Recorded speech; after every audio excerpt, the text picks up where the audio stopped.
से बहुत बहुत हार्दिक अभिनंदन। और मेरा आपसे निवेदन है कि अपने राजगढ़ विधानसभा क्षेत्र में, वैसे तो आप सबको मुझसे ज्यादा ही पता है कि कांग्रेस के कार्यकाल में कांग्रेस की विधायिका जी ने जो यहाँ पे एक भ्रष्टाचारी और एक तानाशाही व्यवस्था पिछले 5 सालों में कायम की है। पुलिस और प्रशासन का उपयोग जो जनता की सेवा और कानून और व्यवस्था बनाए रखने के लिए होना चाहिए, उस पुलिस और प्रशासन का उपयोग उन्होंने पिछले 5 सालों में लोगों को डराने धमकाने और उनका शोषण करने में इस्तेमाल किया। और जनता की जो भी मूलभूत समस्याएं थी उनको बिल्कुल अनदेखा करते हुए पूरे 5 साल में एक घमंड और अहंकार की राजनीति की। राजगढ़ के सभी गांव में पीने के पानी की समस्या हो, चाहे रोड जो कच्ची है उनसे संबंधित समस्या हो, जैसे जल जीवन मिशन योजना थी पीने के पानी के लिए, जिसके तहत केंद्र सरकार की यह योजना थी कि घर घर में पानी पहुंचाने का प्रावधान था। लेकिन इस योजना के तहत जो निर्माण कार्य, जो टंकियों का निर्माण कार्य होना था, वो स्थानीय विधायिका जी ने खुद के निहित स्वार्थों के चलते उस काम को नहीं होने दिया। और आज राजगढ़ के हर गांव में पीने के पानी की भारी समस्या है। और कर्मचारी वर्ग हो, चाहे उनको जैसलमेर बाड़मेर जैसी जगह में ट्रांसफर करवा के उन्होंने डरा धमका के रखा। और अन्य जो भी व्यक्तिगत काम हो, सार्वजनिक हो, उन्होंने बदले की भावना के तहत 5 साल में कार्य किया है। और मेरा आपसे निवेदन है कि एक जनप्रतिनिधि जनता की सेवा के लिए होता है, जनता के ऊपर शासन करने के लिए नहीं होता है। तो ऐसी भ्रष्ट और तानाशाही व्यवस्था को खत्म करके एक ऐसी व्यवस्था जिसमें सबका मान सम्मान हो और एक भाईचारे की भावना हो और सबके काम किए जाए, ऐसी व्यवस्था लाने में आप अपना समर्थन करें, अपना आशीर्वाद दें। और गांव की जो भी मूलभूत समस्याएं होंगी, चाहे वो बिजली से संबंधित हो, पानी से संबंधित हो, इसके अलावा भी चाहे व्यक्तिगत और सार्वजनिक जो भी समस्याएं होंगी, मैं और भाई राहुल जी हम मिल के काम करेंगे और आपका भरोसा और आपका सम्मान बनाए रखेंगे। और माताओं बहनों से कहना चाहूंगी कि महिला होने के नाते महिलाओं से संबंधित समस्याओं का निराकरण करना मैं अपनी प्राथमिकता में रखूंगी। धन्यवाद। जय हिंद। जोरदार तालियां सुमित्रा जी के लिए। सेकंड के लिए आपसे एक निवेदन करना चाहूंगा कि कल 10 बजे सादुलपुर में कृषि उपज मंडी में कल 10 बजे हमारी पूर्व मुख्यमंत्री हम सबके दिलों पर राज करने वाली वसुंधरा जी कल पहुंच रहे हैं। आप सभी को ज्यादा से ज्यादा संख्या में वहां पहुंचना है। और हमारे लाडले सांसद राहुल जी,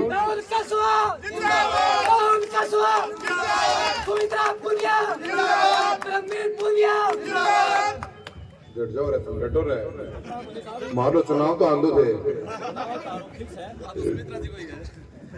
मंच पर विराजमान हमारी प्रत्याशी सुमित्रा जी, हमारी प्रधान महोदया विनोद जी,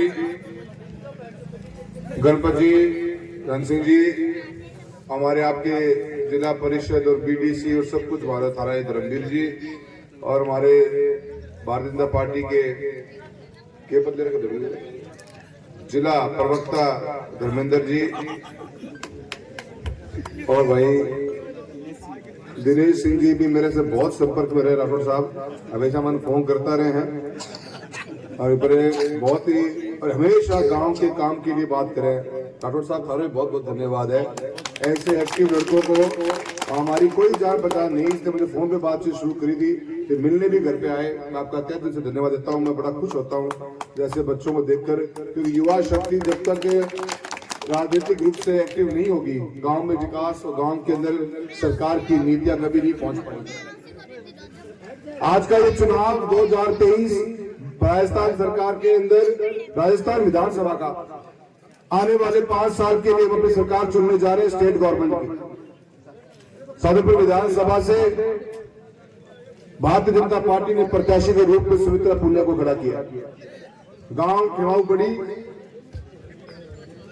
के अंदर आज हमारी ये जो जनसभा हो रही है, मैं गांव का सारा आदमी कहना चाहूँ कि बूंदिया में ध्यान ना लगाओ, मेरे ध्यान लगाओ। बूंदिया का देखने जा रहे हो सार्जना और क्या बीचे बात की बूंदी है, तो कोई बात को नहीं है, बूंदी भी खाते जाओ और मैं के ना खाको ताकि मैं धन्यवाद समझा सुन दो। चुनाव इन बीते हुए 5 साल के अंदर जो कांग्रेस की सरकार बनी और कांग्रेस की विधायिका जिसने झूठ का सहारा लेकर इस राजगढ़ की जनता को भ्रमित करने का कार्य किया, उसका हिसाब करने का चुनाव है। और मैं उम्मीद करता हूं कि आप सभी इस बात को महसूस करेंगे। सालों साल के लोगों के साथ संबंध थे, संपर्क थे हमारे। पिता श्री राम सिंह जी ने 47 साल का सफर राजनीति का किया है और इस 47 सालों में लोगों के घरों में तक पहुंचकर उनके सुख दुख में शामिल होकर, उनकी गमी में, उनके बच्चों की शादियों में एक एक दिन करके जुड़ते तब जाके रिश्ते बनते हैं, तब जाके पहचान बनती है। आज भी गांव में हमें कोई 1-2 आदमी बार मुझे लोग मिले होंगे, उनसे एक ही बात पूछते हैं, एमपी साहब पहचानों की, तो मतलब पहचान कितनी बड़ी चीज है एक आम आदमी के लिए। उस पहचान के लिए ही प्रजातंत्र में एक आम वोटर सोचता है कि मेरा नेता में से मैं उसे पहचान करता हूं कि नहीं करता हूं। पर ये चीजें इतनी आसानी से नहीं बन जाया करती। बच्चे छोटे होते हैं, उनकी पैदाइश पे पापा गए होंगे, उनके कई जन्मदिनों पे गए होंगे, उनकी शादी पे गए होंगे, बुजुर्ग दादा होंगे वो एक्सपायर हो गए होंगे तो उसके ऊपर बैठने गए होंगे। समय लगता है। मैं 10 साल से सांसद हूं, पर आज भी मुझे समय लगता है कि मेरे क्षेत्र इतना बड़ा है, 1700 गांव है, 340 किलोमीटर लंबी कॉन्स्टिट्यूंसी है, 20 लाख के लोग हैं, पर सब कुछ साथ पे लगा के पिछली बार ये कहा गया कि ये कुछ भी वैल्यू रखता नहीं है, इसकी कोई कीमत नहीं है। मैं आई हूं, अब मैं आ गई हूं, सब कुछ परिवर्तित कर दूंगी, यहाँ पे हिंदी उतार दूंगी। कोर्ट कचहरी की राजनीति करने वाले लोग हैं, ये परिवारवाद की बात कर रहे थे। ऐसे भ्रमित चीजों को हमारे यूथ को भ्रमित करने का काम किया। मित्रों, 5 साल में बीता क्या? इन 5 सालों में क्या हुआ? 45 साल करके लोगों को बेवकूफ बनाने का काम किया। मैं नहीं समझता अभी गांव के अंदर विधायक कोटे से कुछ काम भी हुआ होगा। ईट ही खोल लगी उधर काम क्या कर दिया? वही फर्जी है। मैं थाने बात बता दूं मित्रों, विधायक कोटा मार्फत नहीं है विकास करने का। 47 साल के अंदर उस गांव में रोड आई होगी, बिजली के तार लगे होंगे, पानी की व्यवस्था थोड़ी बहुत हुई होगी, पहले एक स्कूल बना होगा। ये एक अथक प्रयास है जो चलता रहता है। हमने कभी क्लेम नहीं किया इस बात का कि हम आने वाले 5 साल में सब कुछ बदल देना। 75 साल लगे, कभी लाइट आई, कभी बिजली तार ढाने तक पहुंचे, कभी रोड आई। अब इन लोगों ने भ्रमित करने का काम किया सभी को। मैं आप सबसे बात करना चाहता हूं, और जब झूठ के आधार पर राजनीति चलती है मित्रों, तो घमंड और अहंकार गिफ्ट में मिलते हैं तोहफे के अंदर। और वही झूठ, अहंकार और घमंड के साथ 5 साल इस राजगढ़ की जनता को भय के साथ रहना पड़ा है। भ्रष्टाचार चरम पे गया, हर डिपार्टमेंट में एक ऑफिस खुल गए, दलाल बैठा दी गई वहां पे। पुलिस डिपार्टमेंट ने तो ऐसी हालत करी कि FIR भी मैडम और मैडम के पति देव जब हाँ भरा करते तब वो रजिस्टर हुआ करती थी राजगढ़ के अंदर। ऐसी व्यवस्था को उखाड़ फेंकने का समय आ गया। हमने बीते हुए 47 साल में आने सामने चुनाव लड़े, एक कटुता रही हमारी। उस कटुता को मिटाते हुए एक नए भाईचारे के साथ में, एक नई भाईचारा को बढ़ाते हुए एक नई पहल करी, एक नई तस्वीर बनाने का काम किया।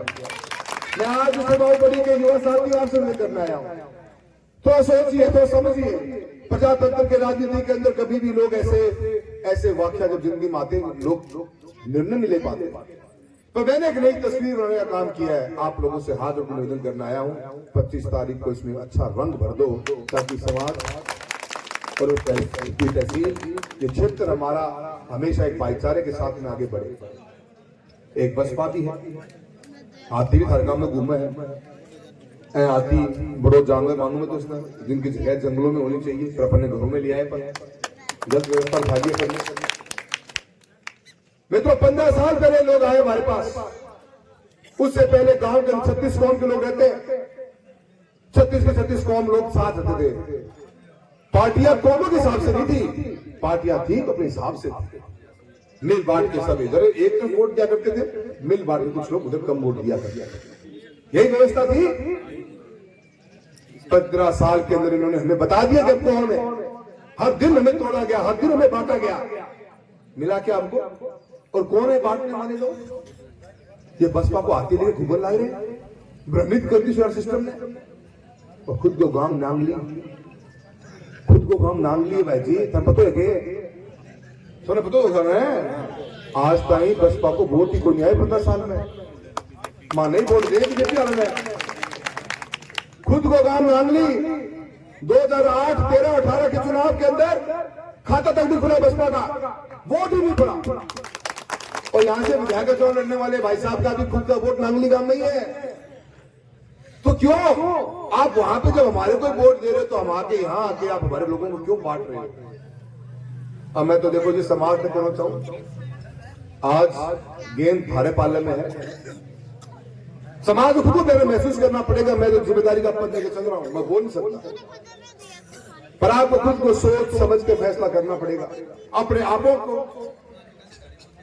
जातीय सिस्टम से दूर रखिए बांटिए मत ऐसा कोई भी वर्ग नहीं होना चाहिए जो कहे कि मैं तो खाली फलां को वोट दूंगा अगर ये व्यवस्था हम बता देंगे हमारा देश समाज जुड़ेगा नहीं टूटेगा मित्रों नेतृत्व को कोसा जाता है नेतृत्व को कोसा जाता है पर आज तो गेंद थारे पाले में है आज तो फैसला थे कर सको जातीय ढांचे के हिसाब से फैसला मत करिए ये देखिए कि राजस्थान का उगता हुआ चेहरा और 2000 चुनाव में भारतीय जनता पार्टी जीत के आ रही है तो रोकने वाला नहीं है आपकी विधायिका बनेगी हमें विकास के कार्य चाहिए हमें बड़े प्रोजेक्ट चाहिए बसपा के पास सामान है 200 विधायक आते राजस्थान में 2-3 आते जीत के कुछ निर्दलीय आ जाएंगे क्या बनता है का मुझे बोलने की जरूरत नहीं आप सब जानते हो आज जाति ढांचे का चुनाव लड़ेंगे मैं कह दूं मैं तो जाट में जाट का वोट देता भाई कोई कहो राजपूत में राजपूत वोट देते हो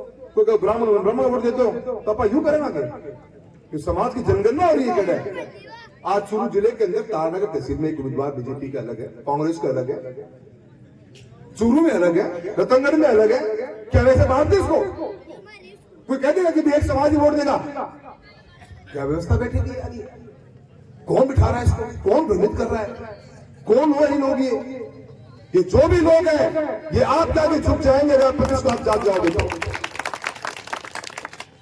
मैं तो सबसे बड़ा देखो लोग राजनीति में कहते हैं कि नेतृत्व ये काम करता है नहीं आज तो जीता जागता गेंद हमारे पालन में है खुशी होगी हमें आज तो राजनीति का माहौल भी ऐसा बना हुआ है कि हर जाति दूसरे को वोट दे रही है कहीं पे भी जातिवाद की बात नहीं चल रही चुनाव में मैं बहुत खुश इस बात से कम आए जीते हारे सब दूसरी बातें होती है जीत तो जनता का मन जीते तब आएगी पर मैं समाज से भी निवेदन करूंगा अपने मत को बांटना मत मित्रों अपने मत को एक तरफ मत डालना कभी अलग अलग हिस्सों में अपनी विचारधारा पे सोच के ऊपर भविष्य देखते बच्चों का फैसला वो करिए मैं इतना ही कहना चाहता हूं सभी से और आप आज भी फैसला बदलोगे कल को आने वाले लोग समाज के अंदर और जहर घोलने का काम करेंगे और हमारा समाज बटेगा राजगढ़ बटेगा चूरू जिला बटेगा बांटने का काम और तो जोड़ने का काम आप ही के हाथ में बचा हुआ है मैं निवेदन करूंगा मेरे युवा साथियों आप समझदार हो पढ़े लिखे हो और आप इसी का फैसला कर सकते हो आने वाला कल भारतीय जनता पार्टी का है सुमित्रा पुनिया को बढ़िया तरीके से वोट देकर जाके भेजिए इस बार की जीत निश्चित हो चुकी है हम सबका साथ मांगने आए हैं सबका साथ मिलेगा सबका साथ दे विकास के काम भी करेंगे इन्हीं शब्दों के साथ आप सभी का बहुत बहुत धन्यवाद जय हिंद जय भारत।